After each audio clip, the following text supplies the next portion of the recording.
actual characters. But before the break, I asked you about now you finished shooting. Now you're on the carpet. You're viewing this show for the first time. Now you have had the time to come back to yourselves. Yeah. And that can be even shocking to, let me not say shocking, but the crew and the fellow cast will look at you a bit different. They'll be like, oh, you clean up like this. Oh, you look like this on a normal day. Like, because half of the time when you're sad and maybe you're looking raggedy and you're looking funny, you know, and just weird, you have weird moods, but now you've had some time.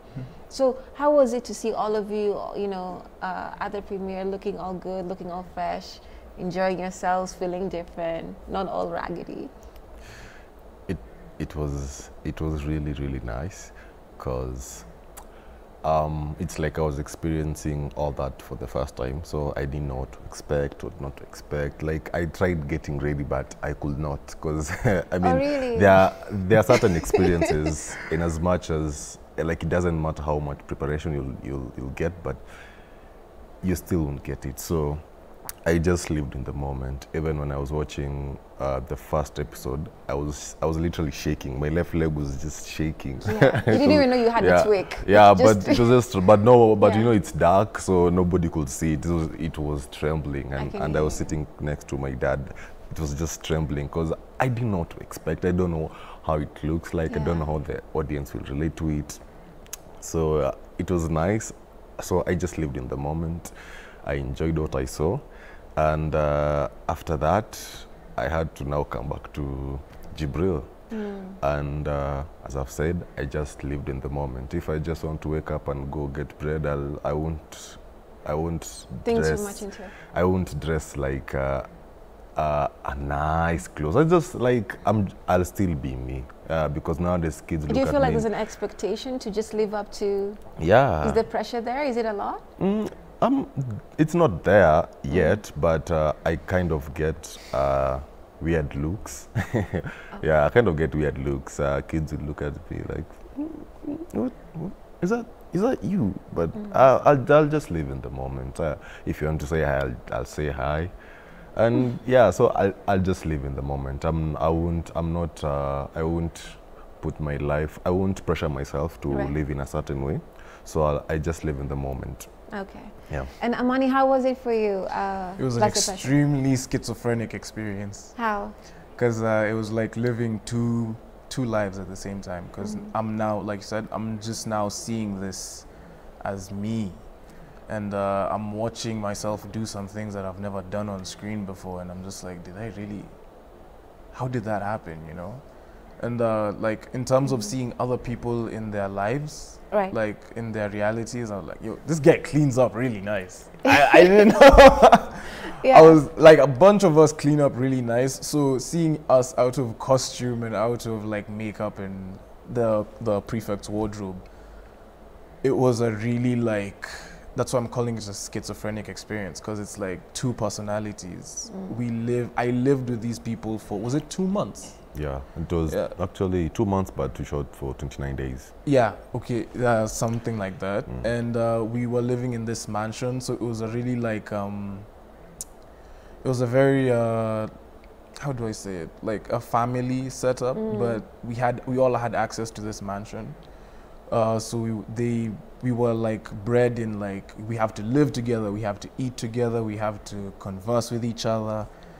And yeah, it was a very two-personality experience type of thing. I hear you. Now, there's always the performance anxiety that comes to most creatives, where sometimes you feel like you're reading a line, you're not getting it. You know, your own doubts and fears get into your creative process. You're not sure if you're bringing out this character well. You know, how do you overcome that for yourself, Jibril? What did you do to keep your fears away, to make sure that, hey, I got this? So first of all, Solomon was a really tough character to get. It took me time. I think out of all the characters, I think I was the last one who now got into character, because we had rehearsals, and by the last 2 days, everyone was in their character, but I was still struggling. You know, I was still struggling, but I got help from the casting coach called Joyce and Terry. Very big, huge shout out to them. They really helped me a lot. And they used to say, don't think about your lines. Don't think about it, you just say it. Don't like be that character. I mean, there is a reason as to why they chose you. There is a reason behind everything. So when you know, when you get there, you especially when you get imposter syndrome, when you're thinking that everyone has their character, you are the odd one out. When you think about that, getting simple lines will be hard. But the moment you just let it flow and relax and know why you got the character, it will just come in naturally. And it's very nice when it comes naturally, especially when it comes naturally. Even when you forget your lines, it will just come. I don't know how I can explain that, but it will just come out naturally, especially when you get prepared. When you prepare early, do your research, everything will come out naturally. When you of course get help from the casting coach, the director, when you get notes from the director, like what the director thinks about that character, that will really help you a lot. So that's what helped me personally, and that's how I got into character, and I'm really glad. Okay. Yeah. What about your money? Much of my experience with like imposter syndrome and anxiety, like he just said, we had an amazing casting manager, acting coaches, Joyce and Terry Munyeria. Shout out to them. But mostly mine was more of a comeback performance. Okay. Because I had just done another show called Shambhala Wanyama. And it didn't have such a very nice experience on screen. It got cancelled because of reasons. Jesus. But it was more, I've worked really close with my, aside from the acting coaches, I worked really close with my own mentors, Fanuel Mulwa and Maurice Mwangi, both extremely talented and well-endowed actors in the industry. And one thing that Maurice kept on reiterating to me was to please wake up, because I don't think I gave my best in that other one that got cancelled. As much as it was cancelled, it was more of a wake-up call performance. So he told me, as soon as you go into this, you know the rules, you know the game, please do the work. Interesting. And it came out, and I'm happy for that. And as well, Fanuel Mulwa, he likes calling me his gun, because he was actually the first guy who ever put me in like an acting competition. So he was like, you know, man, just go out there, be a gun. I see. Interesting. Now let's go deeper into your journeys. Where did this passion come from? Wow. I think from at a young age, I knew I wanted to be in the entertainment. How young is young? Okay, well, I'm not one of those guys who will say when I was 9 years old, when I was 3 years old. I don't know.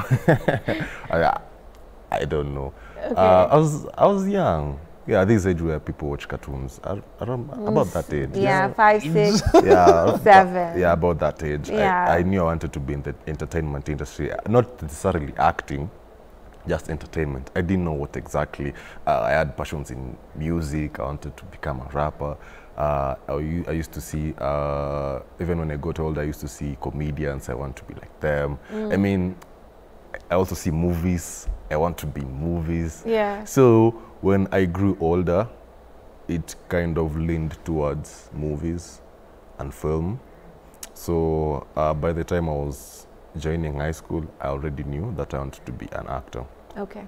It was already settled. I just knew. How did you settle on that? From all those? From each and every time, even after I watch a movie, I'll always go back and look at the credits. Who acted this? What's their name?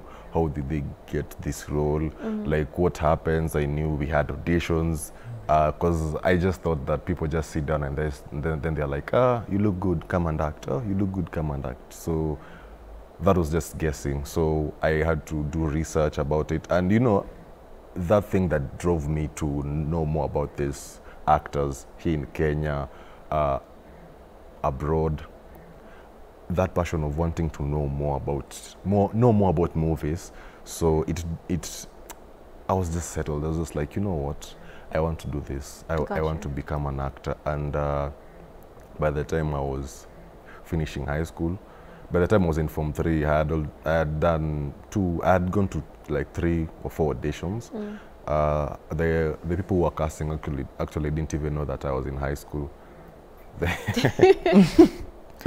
Yeah, they didn't even know that I was in high school, but that just drove me. I didn't care if I'm in high school or not. I was like, I'm going for an audition. And this is what I want. I'm going. They're asking me if I'm in high school. Of course, they wouldn't think that I was in high school. I don't know. By the time I was in like Form 3, I had this face that I look older, but I'm not. So, yeah. Okay, I hear you. And where's your passion, Amani? Where did it come from? Man, this is emotional. Okay. It's okay to cry. It's okay to cry? It's okay. This is a safe space? It's a safe space. But, like, my acting passion started from very young. Like, when I say young, I mean like almost next to like 7 years of age. Because I remember when I was in like lower primary, there was this play, Robin Hood. For those who don't know, like Robin Hood is a character who steals from the rich and gives to the poor. But I was too small to play Robin. And they were only giving it to like the high schoolers and the year 6ers. But I was extremely competitive. But I ended up just getting a small role and it pissed me off. And I think I walked off of that play. Yeah, I walked off of that play. And but for me, like movies have been my best friend when at a time when I probably thought I didn't have friends at all. So like I grew up watching all the great classics with Tom Cruise, Nicolas Cage, Denzel Washington, even some of our local stars here, Drew Mudure, Angel Waruinge, like watching these people, Nick Mutuma, watching these people, it just awoke something in me. I didn't even know what it was, but I'd either find myself like jumping off the couch pretending I'm Spider-Man, or pretending that the bed is like the Taj Mahal and I have to slide off the Taj Mahal because I like watched a lot of Mission Impossible movies growing up. And it's not only like brought me to this moment, but it's also like pushing for some ideas I have for the film industry and some that I'm actually trying to achieve as we speak. So, I see. Yeah. Well, there's a lot in what you've both said, and I can understand, like, there's always where you come from. You know, no matter how fun, like even say a comedian or even Dave Chappelle, his backstory makes him also emotional. You know, it doesn't matter how funny or how epic someone looks. There's this thing that makes you do what you're doing. But let's take a look at the film industry right now. You've gone into a space that has evolved quite a lot. But there are others who will still say they face challenges or equal opportunities and the like. So there are issues which are still teething problems from, you know, something that would be there from 2010, maybe still a struggle in 2024. So how do you find the film industry vis-a-vis what you knew, like when you began and now? There is quite a lot. I mean, in as much as there are certain difficulties that we face. It's the passion that drives us. I mean, there are certain projects that people will complain about them. They'll be like, yo, I was in this project, I was in this company, they did this and this to me. They post about it, and the next day they have an auditions and people still show up for that. The moment you quit somewhere, let's say you're working somewhere, you quit because of maybe poor working environment. Trust me, the next minute they will find a replacement, and the replacement knows that the working condition is not good, but they'll still do it. So in as much as we have difficulties, there are certain things that, I don't know, we just leave it up to God. I don't know, because there are certain bodies that come to help, but people end up being selfish and end up chasing their own personal gains. we just leave it up to God. I mean, there are certain things. It's apodi wekufukisha. Yeah, there are certain things we just leave it up to God, because there are, for example, the show Prefects, the production house where when I first joined in, I was in a defensive mode, like I'm just prepared just in case of anything. But the production was so cool. They were nice. I mean, they treated me well. Each and every time I was just expecting, I know this thing that you hear online, no, you know, productions, oh, directors do this, producers do this. So I was expecting that kind of reaction. So I was just ready, but none of that happened. And that's how you know that in as much as we have weird productions or weird directors, not everyone is bad. There are those people who are professional, and there are those people who really, really care about you. Okay. So, as I've said, it's not everyone. I mean, there are those people who are bad, there are those people who are good. There are those people who are trying to lift the entertainment industry to the next level, and there are those who are, they want it to stay where it is. We just leave it up to God. I like the way you say we leave it up to God. You said you want to make some changes, and he said something very pertinent that, which some other actors before have mentioned, that if you see an injustice on set, it is better to call it out, or maybe continue being part of it, but know what mitigations you'll take if you can, or basically, you know, quit. You know, there are three. This particular actor would mention three options. What would you do? I mean, what would you want to do different, and how do you see the film industry? In terms of what I want to do, I really think I want us, but like everything, it starts with us. I'd really want to push the industry to a point where, first of all, equal opportunity to everybody, and to make sure that we're meeting our goals and not just like stating them for the sake of stating them. Because there's many people that will tell you, we want to make sure that you get this, we want to make sure you get that, but what are you doing to get us there? That's one thing I want to change, is initiative and taking more risks. Look, I love our industry, but we generally don't take very huge risks in terms of like what genres we choose to do. Because if someone is to study the Kenyan film library, it's primarily just comedies or romantic dramas. But when you tell someone, have we tried venturing, and not just like tap and go, it's venturing into like action movies, like sci-fi, because like that's what I thrive off of. And so you'd make a good villain. I don't know about that. I haven't really gotten into the whole villain thing. He has. I don't know. He can tell me about it. I like the way you're smiling right now. And he's like, smiling about it too. So like, I can give you some tips. Yeah. So yeah. I don't know. I'd be open to it, but I'm more of a playing an anti-hero type. You know, the guy who's almost a villain but will still save someone for the sake of it. But in terms of where I stand with how far the industry has come, the industry has come very far, because I can't honestly speak on it, on like how the industry has traversed. I've only just come in, because I went for my first audition in 2021, and I got it, and that was the first time I ever auditioned for Screen. Yeah. So I can't really say, I don't have much negativity to say about the industry, but I have wanted to quit sometimes, because it gets to a point where you'd expect something to happen, but it doesn't happen. And I'm just like, why is it this way? Why can't everything just flow, you know? All right, I hear you. All right, gentlemen, we unfortunately have reached, the end of this conversation, but I have enjoyed knowing more about both of you. You're still young in the industry, but when it comes to creative, there's a lot that happens between January and December, and there's a lot you live. Look at the way you're SMHing, like, dude, you have no idea. Yeah. I hear you. No, I can relate. There's a lot that happens between January and December. So if you give it even another 5 or even 2 years, I don't think I'll be talking to the same people you know, on set. There's always a change that happens and growth and all that, even if it's to the positive or negative end. But mine is to appreciate you coming through.